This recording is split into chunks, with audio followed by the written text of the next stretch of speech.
Bonjour, j'espère que vous allez tous très bien. On se retrouve pour une nouvelle vidéo sur l'affaire Paul Pogba et Marc Blatta qui continue ses révélations. Et cette fois, ça risque de faire grand bruit. En effet, Marc Blatta dévoile le nom d'un ancien joueur du Paris Saint-Germain qui aurait eu déjà affaire au marabout. Je vous laisse avec la vidéo, abonnez-vous, likez et n'hésitez surtout pas à commenter.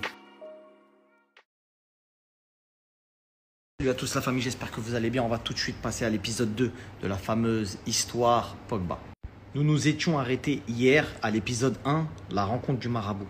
Je tiens à dévoiler aujourd'hui qui a présenté ce fameux marabout entre guillemets à Paul. Mais avant de vous dire qui est ce joueur, sachez qu'il ne savait absolument pas à ce moment-là que ce mec-là était un marabout. C'était, comme je vous l'ai dit dans l'épisode 1, souvenez-vous, je vous ai dit que c'est quelqu'un qui se présentait en tant que frère, qui faisait des sadakas, etc.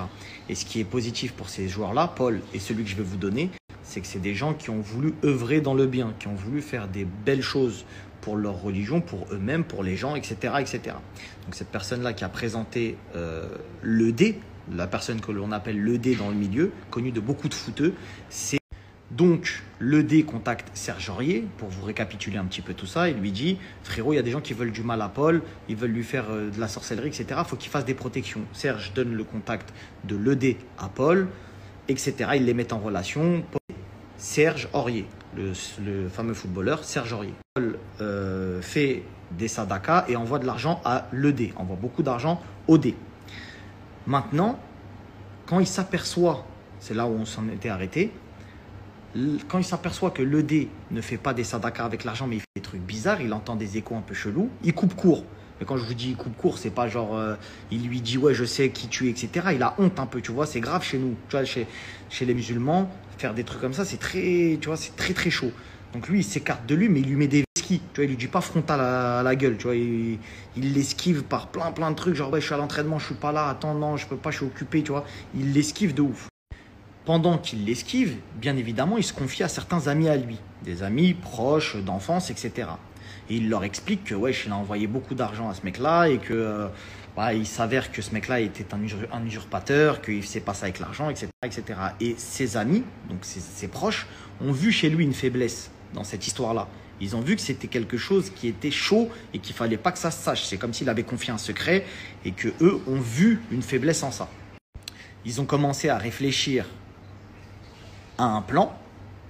Et un jour, ils ont appelé, donc les proches de Paul l'ont appelé dans un appartement en mode « Ouais, viens frérot, s'il te plaît, on doit te parler, etc. » Mais des amis d'enfance, je vous parle d'amis d'enfance.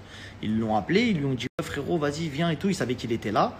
Ils lui ont dit « Vas-y, viens, on doit te parler, etc. » Arrivé dans l'appartement, il tombe sur 6 potes à lui qui commencent à le rendre fou. « Ouais, mais ce jour-là, tu te souviens, c'est ta faute, machin. » Ils lui tombent tous dessus. « Ouais, on t'avait protégé là-bas, etc., etc. » Et là, d'un coup, dans les 6, il y a 2 mecs qui se lèvent, qui vont dans une pièce, et t'en as 2 autres qui rentrent cagoulés avec un fusil d'assaut. Et il le braque. Et là, il comprend pas, le mec, tu vois, il est avec ses potes, d'un coup, ça vient, ça le braque dans... Et tu vois, et genre, personne parle, et il y a un mec qui sort un téléphone qui l'enregistre, l'autre qui le braque, et celui qui l'enregistre, il lui parle. Il lui dit, ouais, frérot, t'as fait de la sorcellerie sur Kylian, tu crois on n'est pas au courant, t'as payé le dé, machin, nanani, nanana. Lui, il est là, il dit non, moi, qu'est-ce que vous me racontez? Pourquoi vous me parlez de Kylian? C'est quoi l'histoire? Qu'est-ce que vous me racontez? Vous êtes des fous et tout, machin. Et lui, il le force. Ouais, frérot, arrête de nous prendre pour des cons. On sait très bien. En plus, nous, on t'a protégé, etc., etc. Tu nous dois 13 millions. Tu nous dois 13 millions. Ça fait 13 ans, on t'a protégé, t'étais pas au courant. Aujourd'hui, machin, tu nous dois 13 lourds. À la fin, quand ils lui disent tu nous dois 13 lourds, le mec qui l'a enregistré, il prend son téléphone, il lui montre. Il le met dans sa poche et lui dit ça, pour l'instant, ça sortira pas, ça reste entre nous. Lui, il comprend pas trop le bail. Il dit, mais de toutes les façons, dans sa tête, il se dit, de toute façon, tu peux tout sortir. J'ai jamais fait ça. Tu vois ce que je veux dire? Et tout se prouve. Donc le mec lui fait comprendre qu'il a un enregistrement dans son téléphone où il y aurait suspicion de sorcellerie sur Kylian. Et il lui demande 13 millions.